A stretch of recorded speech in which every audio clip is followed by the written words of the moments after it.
Good morning, everyone. So that was a long break, right, after the first session. So this is the last week of our online English classes, and tomorrow also we will be meeting. So in the first session, Gedin Sathargila talked about some common errors in the, you can say, with the English usage. So I'm also going to discuss about some common errors, but my topic would be a little different. Okay, so I would be focusing on pronunciation and conversation, right? So see, what happens is, like, English is not our native language, or we are not the native speakers of English, isn't it? Our language is Tibetan, right? So we are the second language learners of English. So what happens is, since we are not the native speakers of English, we often tend to make mistakes in the pronunciation of some words. So it's very important that we need to be careful about the words that we use in English, right? So what people do is, right, going through the phonics, okay, and also in a way sometimes consulting a dictionary is also very helpful when you are confused with the correct pronunciation of some English words. So these days we have electronic dictionaries, right, where you can listen to the pronunciation of the particular word if you are not able to look at the transcription of the word given in the dictionary. So you can always rely on the audio that is, you can say, available with the e-dictionary, right? So that is one, you can say, tip that I just wanted to give you. So let's go in detail with today's lesson. Look at the slide. So some common errors with pronunciation and conversation. So first I'll go through the pronunciation part, and later on we will discuss conversation, right? So pronunciation is the way in which a word or language is pronounced or spoken, right? What actually is pronunciation? So pronunciation is the noun form, and if we convert it into a verb, it is pronounce, right? Pronunciation, right? So here also I just want to have your attention. What happens is, I remember my students sometimes, like, when you are not very aware of, okay, if you can just look at the board.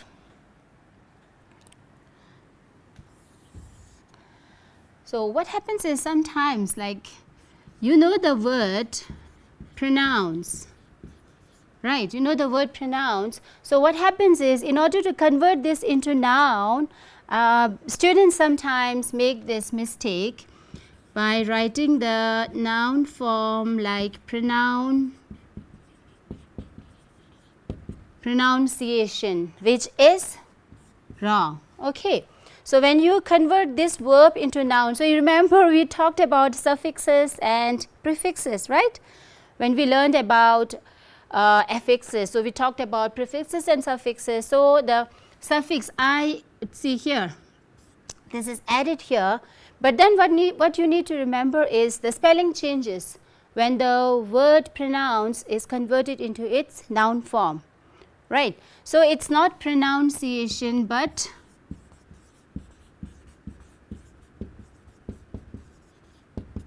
pronunciation. And that is why, see, if you are not very careful about this particular word, so you may make mistakes saying, rather than pronunciation, you may end up saying pronunciation. Okay, so it may look weird or strange when the other person listens to you, right? Pronouncing this word pronunciation. It's pronunciation, not pronunciation. Okay, pronunciation. Okay, let's go back to the slide. So the way in which a word or language is pronounced or spoken, that is pronunciation. So there are certain points to remember when it comes to pronunciation. See, in some languages like English, okay, the letters of the alphabet do not always correspond with the sounds. So that is the you can say reason behind the confusion. Sometimes you try to look at the spelling of the word and you try to pronounce the word that way, but the actual pronunciation may be different, because you can see the letters or the spelling may not correspond with the sound. The spoken word and the written word are generally different in English, right? So that is one reason behind the confusion. So it is essential to distinguish between spelling and sound in English. Okay, so that these are some important, you can say, points that you need to remember. Not all the words that you see can be pronounced the same way in which it is spelled. Okay. So this is just an image just to help you understand. See, I have this a screenshot, okay, taken from dictionary. So if you just look at the word teaching, so I typed the word teaching. So this is a screenshot, okay, I have saved here. So I typed the particular word teaching in dictionary, right? And what do you get? You can see the word teaching, isn't it? And what else do you see? See, you can see the word teaching, sorry. Okay, you can see the word teaching here, and just below the word teaching, what do you see? There's a transcript of the word teaching. Okay, this tells you how the word has to be pronounced. Okay, you can see T and then I, and then you can see a sign of colon, right? And then you also see two particular letters that you can say, a symbol you can say, it sounds ch, okay? And then you have a symbol quite similar to N, but it's sound, teaching, okay. So you see, this is a way you can just consult a dictionary. And then if you are not very, you can say, not well aware about the symbols of the transcript of the word teaching, what you can do is you can click on the icon for speaker, right? And then you can listen to the audio that tells you the particular word teaching, right? And you get the meaning of the word teaching as well, and then you have another word down there, teach, okay? So you can see the symbol there, okay?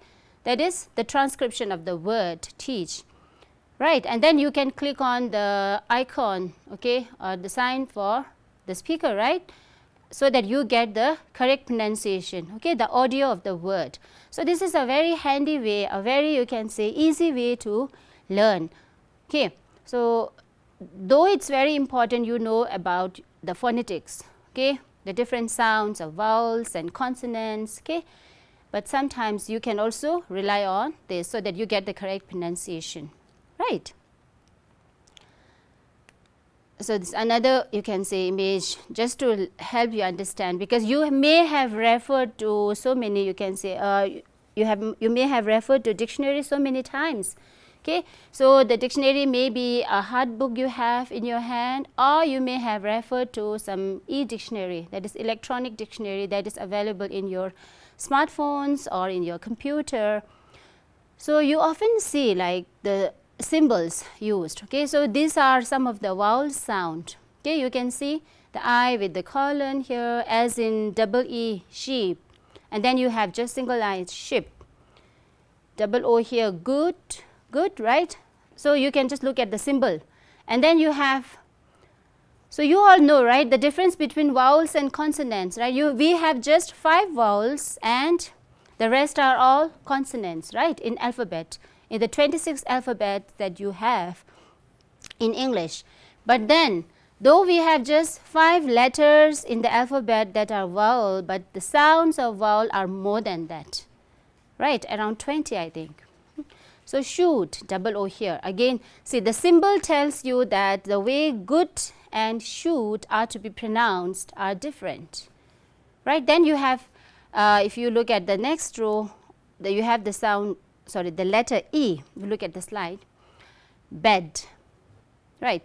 And in dictionary also you will come across this symbol, okay, E turned, okay, opposite in a way. So teacher, okay, teacher. Then you have this particular symbol which is quite similar, as in bird, Then you have door, okay, D-O-O-R. See, you may feel like since shoe, double O is oo.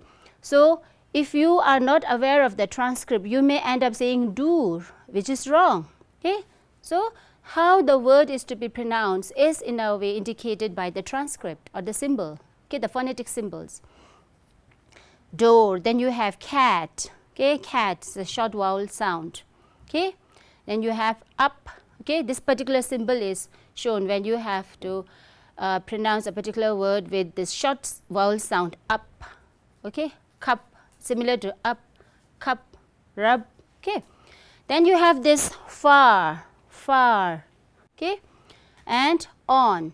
So, these are some examples of vowel sound. So, we still have more vowel sound, okay, these are not the only vowel sound, right. So, just to help you get an idea about these particular symbols that you will find in dictionary, and it is always good to refer to phonetic symbols, okay. You have international phonetic symbols, you can just refer to IPA in your Google, right. Then let us look at one more example, okay, like vowel sounds, consonant sounds. So, these are some of the vowel sounds where, see, these are all examples of symbols that you will find in dictionary, right. So, you have the words like beat, hit, book, food, left, right. See, book double O, right, in food also double O, but the way they are pronounced is different, right. Left, about, shirt, call, hat, run, like I told you, cup, up, rub, run, these are all short vowel sound. Then you have far, and then dog, and then you look at the consonant sounds on the right, okay. You have pin, p, bin, to, do, caught, got, church. I told you there is a symbol T and then it looks like a long kind of S or okay, F. So, that shows that the you can say you have to pronounce the particular word as ch. And then when you find D and a symbol that looks like the lowercase z or z, okay, it is j, okay, judge, judgment, jury, judge, j, okay, this is a j sound. Then you have fan, van, right. And the next symbol is like, I don't know if you have happened to see this in maths, okay, I don't know, see you are all in class 5 to 8, I don't know, you have still to learn about theta, right, that particular symbol, okay, in maths you have this, okay, theta, think, I think, okay. So, when you happen to see this particular symbol, your pronunciation would be like, I think, see, your upper incisors and your tongue, and then you need to blow air through the space, think, theta, okay, think, I think. And then next one, if you look at the slide, this one is little different, okay, though it is TH, okay, THE, we do not say th, it is the. So, if you look at the symbol, you can easily identify, okay, think, thought, the second one, the, this, that, th and the, okay. So, this in a way helps you kind of pronounce the word correctly. So, it is very important that you go through the different phonetic symbols in order to get the correct pronunciation of words, and it is always a good idea if you come across some new word, consult a dictionary to look for the correct pronunciation, right, through the transcription and the audio that is there with the meaning, right. So, let us look at some examples. We all know, right, the 5 vowel sound. We have A, E, I, O, and yes, did I hear you? Right, A, E, I, O, U.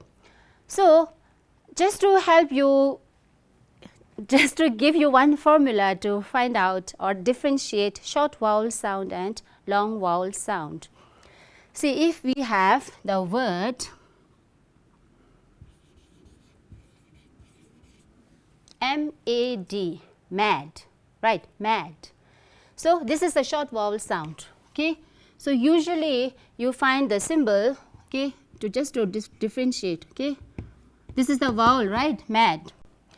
Then we can have net, okay, pet, net, okay, bet, okay. So then you have, okay, I can write bet or B-E-D, bed as well. Okay, bit, okay. From O, okay, not, okay, let's say tap. See, so the similarity in all these words, okay, see all these are, you can say, short vowel sound, okay. Mad, bet, bit, not, tub, right. So like I told you that it's always confusing because the letter and the sounds are not always same, right. Sometimes you may have the same, the letter may produce the same sound, but sometimes it may not, right. So like A, we have A, B, okay, but it's mad, it's a little different, right. Then you have E. So when you learn the alphabet, right, 26 letter alphabet, the sound and letter may not have, may not be same, right, E. So when we pronounce the letter, see the letter is E, but sound may be different. It's not beat, but bet. I, but it is bit, right. O, not. U, but it's not, the sound is different, isn't it? T-U-B is tub, but the sound of the letter says U, right. So now what happens, this is short vowels, okay, these are short vowel sounds, okay. Now when we have to convert this into long vowel sound, okay, so just to tell you the difference between short vowel sound and long vowel sound. So there is one particular formula or rule. See, what do you see here? See, M is consonant sound, right? Consonant, A here is vowel, consonant. So consonant, vowel, consonant, and usually in shorter words you find the short vowel sounds, okay. So now if we change this, M-A-D plus E, okay, that is silent E, okay. So what do we get?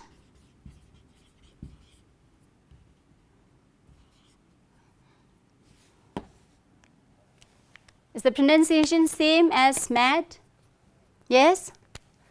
Consonant, vowel, consonant plus E, okay. So this is an example of long vowel sound, okay.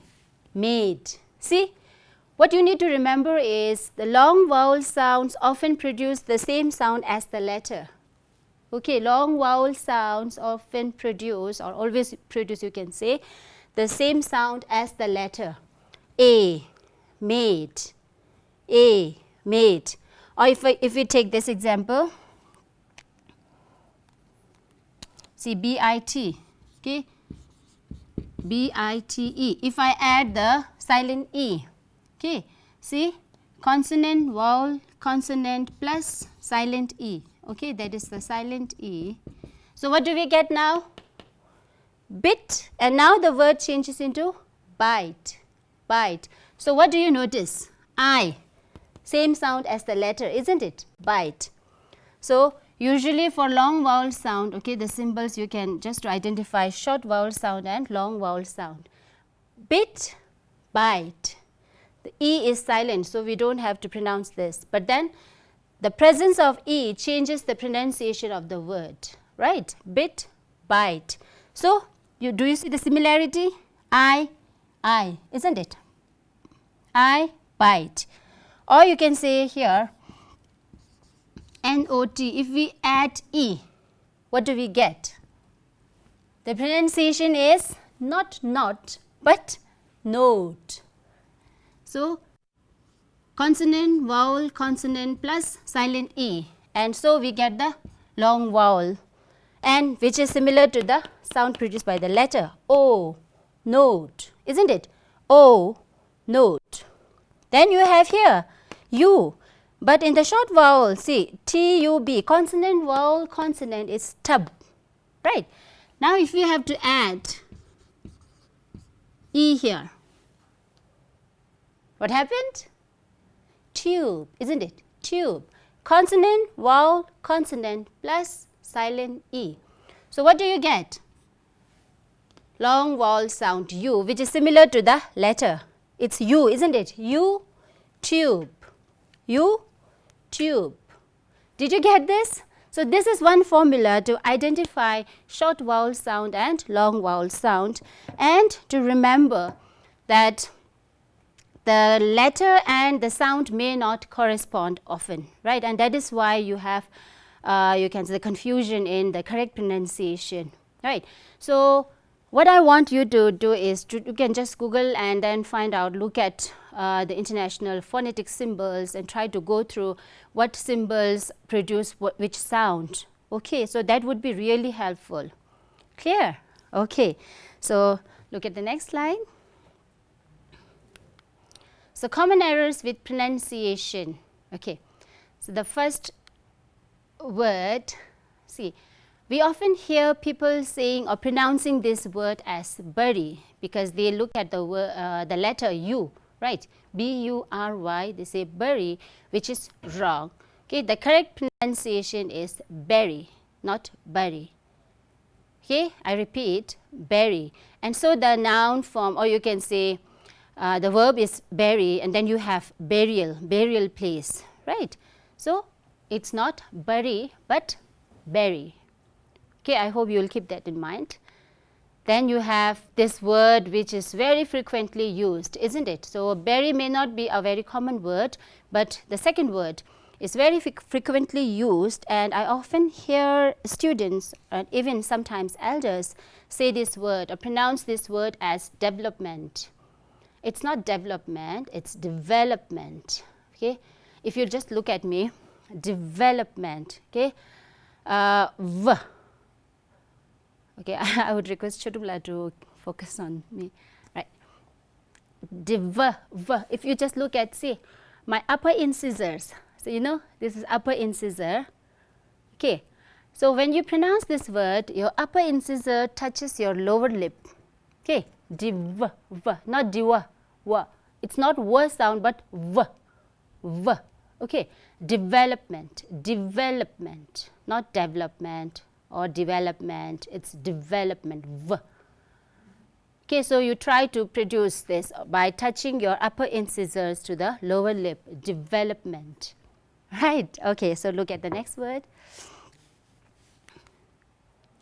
So often you hear people or students saying echo. It's not echo, but echo. Okay, the sound, okay, this room, we say, right, there's a lot of echo. The sound is in a way when it's bounced back, right? In a room, or when you are standing near a mountain, you often hear echo. It's not echo, but echo. Okay, echo, not echo, echo, echo. Right, look at the next word. It's not garage, it's garage. It's garage.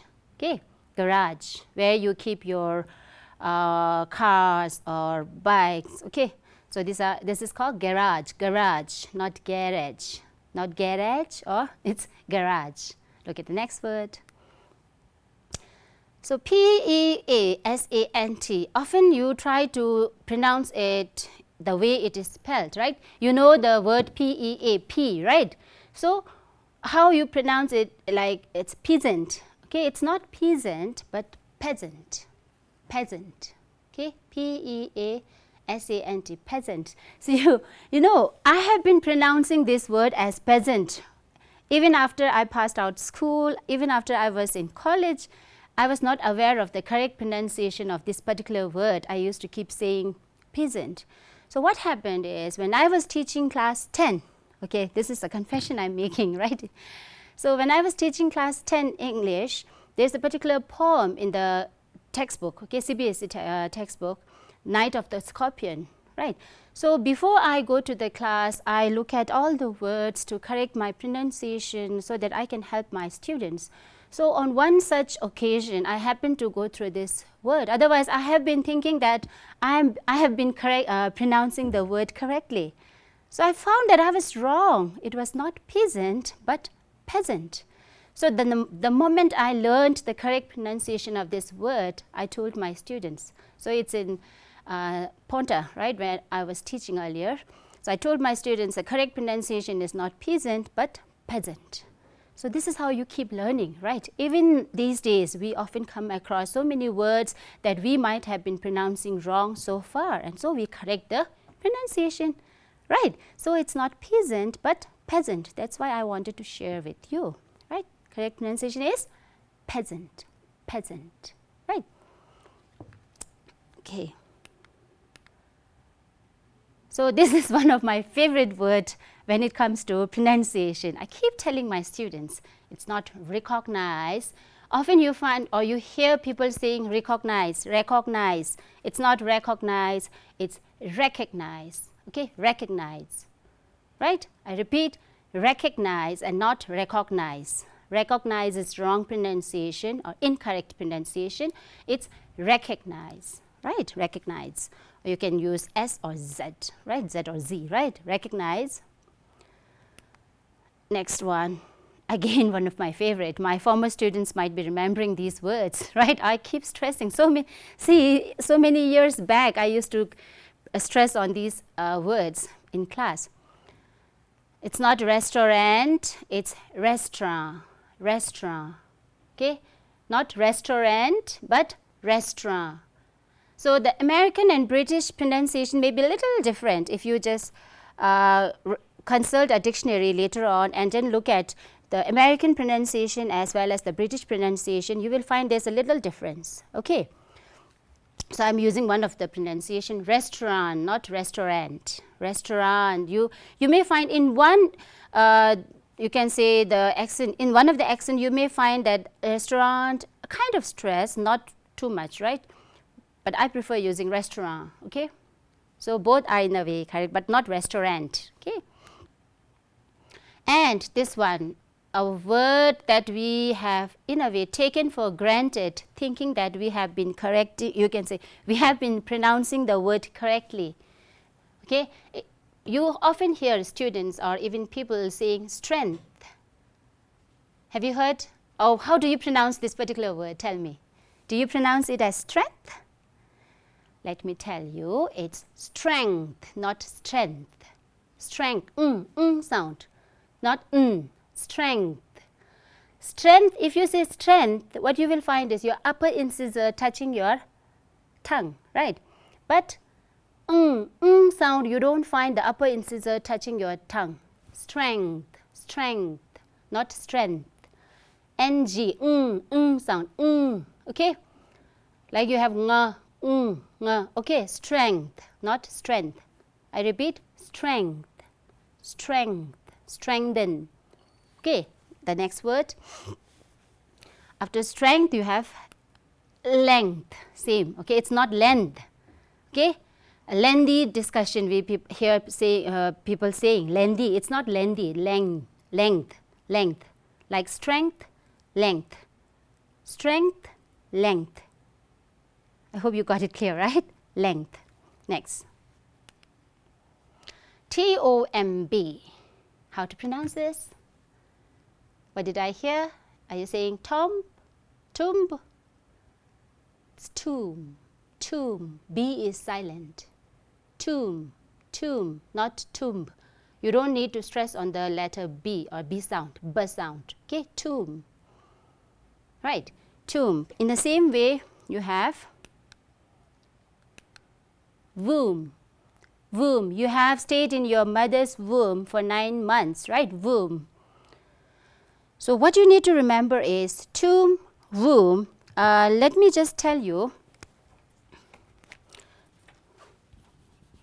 See, when a word ends in B, okay, when a word ends in B, okay, followed by M, okay, like tomb, womb. So, whenever you find B is at the end of a word and just after the letter M, B is silent. You don't need to stress on the sound B, okay, tomb, womb.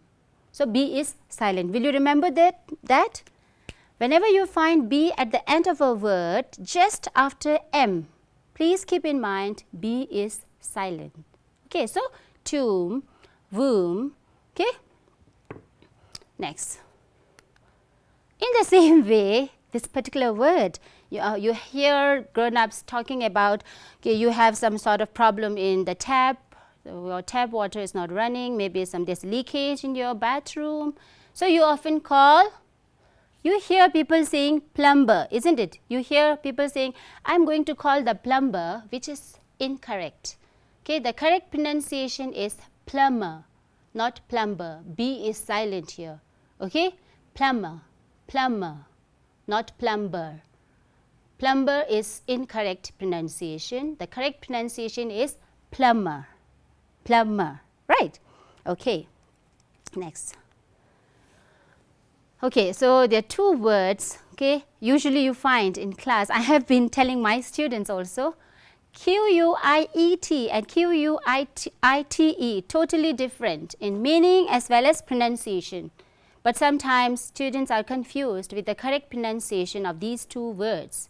Okay, so the first one is quiet. Please be quiet. We don't say quiet. Okay, please be quiet because E is before T, right? And the second one is quiet.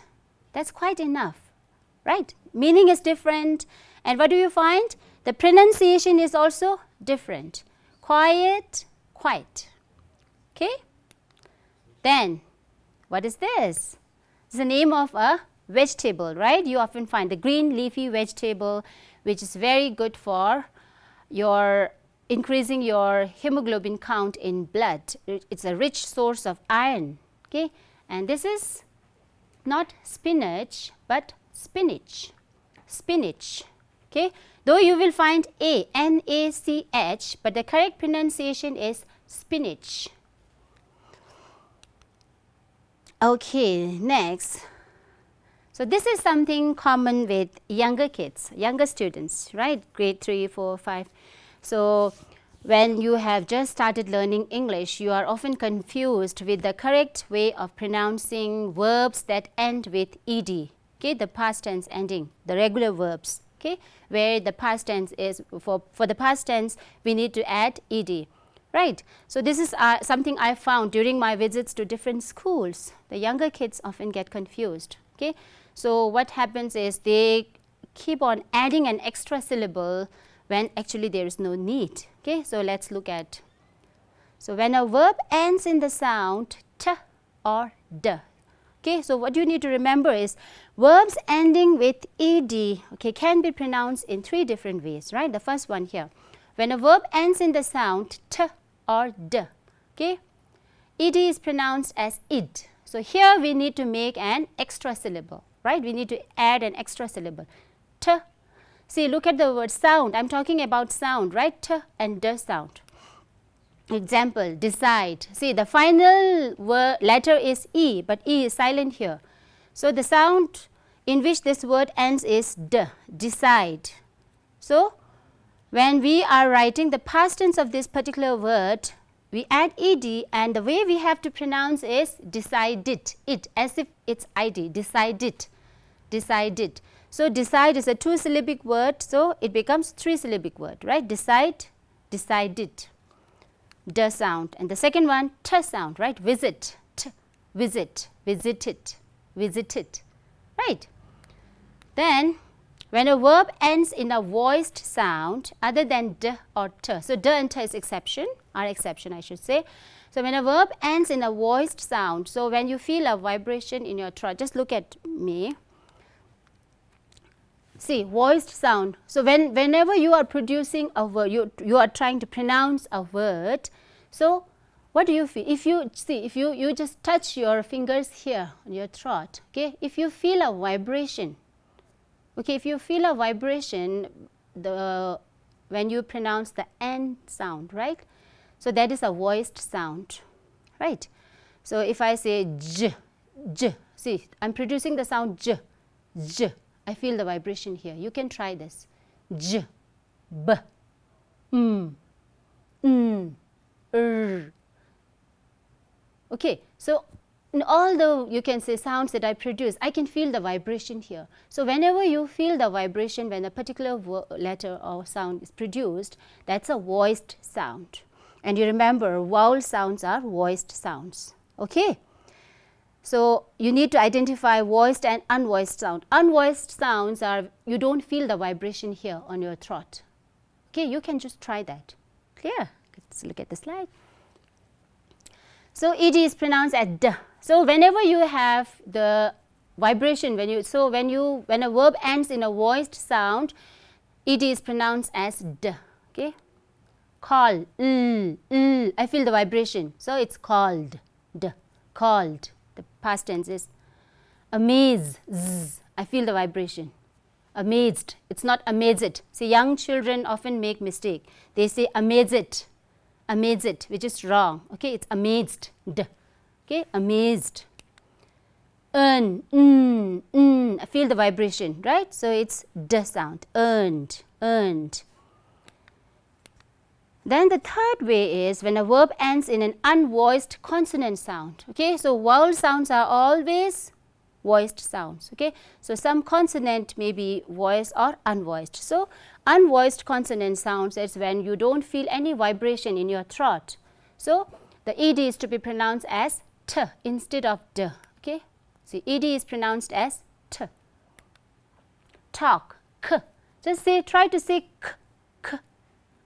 Touch your fingers on your throat and check if you feel a vibration or not. K, k, k. No vibration. K, k. There's no vibration, so the past tense is talked, not talked. Talked is wrong. Okay, talked, talked. K, k. No vibration. Okay, you can try that. Okay, look at the slide. Then you have finish, sh, sh. Again, touch your fingers on your throat, sh, finish, sh, sh, no vibration. So this is unvoiced consonant sound. Finish. So the past tense would be pronounced as finished, finished, finished. Miss, s, s. Say the sound s, produce the sound s, and you will feel no vibration. S, missed, missed, t, missed, kissed. Okay. Is it clear now? How to identify voiced and unvoiced sounds? Okay. Now we will quickly go through the conversation part, right? I hope now it's quite clear to you about how to pronounce, how to look at the correct pronunciation. I have given you a formula for identifying long vowel sound and short vowel sound, and then for smaller kids or smaller students, younger students I should say, the correct pronunciation of verbs or regular verbs ending with ed, right, and past tense. So please try to follow all this. Right, now let's look at the second topic, that is conversation, right. So what you need to remember is a conversation can be in three ways, where in one you can use formal languages in formal gathering, formal meeting, office and all, right, and somewhere you can also be informal when you are having conversation with your relatives or your friends. You often use informal language. And the one in between, that is neither formal nor informal, is neutral. Right. So sometimes when you are quite confused whether to use formal language or informal, try to be on the safer side, neutral. Okay. So some points to remember. Okay. See, what you need to remember is informal language you use lot of contractions. I'll be doing this, I'll be, not I will be. You say I'll be doing this. Hey, hello. So these are all informal. Formal, you say good morning, good afternoon, good evening when you meet someone, right, when you greet. You don't say, hey dude, what's up? These are all informal language, informal conversation. Okay, see you soon. Again, kind of informal, right? So formal, informal. So in be neutral, you are not very rude. So what I just want you to learn is how to make your conversation sound or look polite. Okay, so how you can say the words, the choice of words that you make, and your gesture, expression, your tone, and these are all very important to indulge in polite conversation, okay, to express yourself in a polite way, not a rude way, right, or impolite way. So points to remember: politeness helps us to deal with other person easily, right? If you are polite, other person will also listen to you. See, do you like people who are very rude in the way they talk? You don't want to talk to such person, right? So you have to also keep, you can say, be careful about this, being polite. Be thoughtful and thoughtful of others' feelings. Listen actively, right? You all have learned about active listening earlier, right? So active listening. Wait for your turn. Don't interrupt. Don't jump in when the other person is talking. You wait for your turn. So it's very important you have turn taking. Okay, let the other person finish and then you can begin your conversation. Respond to compliments properly, right? What happens is you can say, by nature, we are quite shy. And when someone praises you or gives you a compliment, hey, your dress is looking so nice, you feel like you are confused how to respond, isn't it? It's like, you then change the topic, or you start talking about the dress, from where you got it, but the first thing what you need to remember is say thank you. And then you can talk about, if someone tells you, your handwriting is so nice, you can just say, thank you for the compliment, rather than saying, I just wrote it so in a hurry. So this is not the correct way of responding. That means the other person might think, so it's like you are boasting that you wrote it in hurry and then you have such a nice handwriting. So if you took time and write it properly, you would have better handwriting. So this is not the way to respond. First say thank you for the compliment, then you can talk about. So responding properly for compliments is very important. See, we don't do that because of our nature being shy. Someone is praising you in front and you don't know how to respond, right? Okay, so look at the slide. So respond to compliments properly. Be careful about your words and tone. Sometimes you may not intend to hurt the other person. See, your intention may not be wrong. Okay, you might have a very good intention, but since you have used the wrong words, or since your tone is not appropriate, the other person might get hurt. So you have to be very careful about your words and your tone, the manner in which you are speaking. Right? So a few examples. Conversation, that is like polite versus impolite expressions. So often you have been using these words like can versus may, can or may. Sometimes you are confused whether to use the word can or may, right? These are the models. Can I borrow your pen? Can I borrow your pen? Is not polite, okay? Rather you should be saying, may I borrow your pen? May I borrow your pen? It's more polite. So when should we use the verb can? See, when you mean to be able to do something. So this is something you can try with your friends, but not with others in a way. Okay? And here, since you are asking for permission, right, you have to use the verb may. Okay? Use the verb may when you ask or give permission.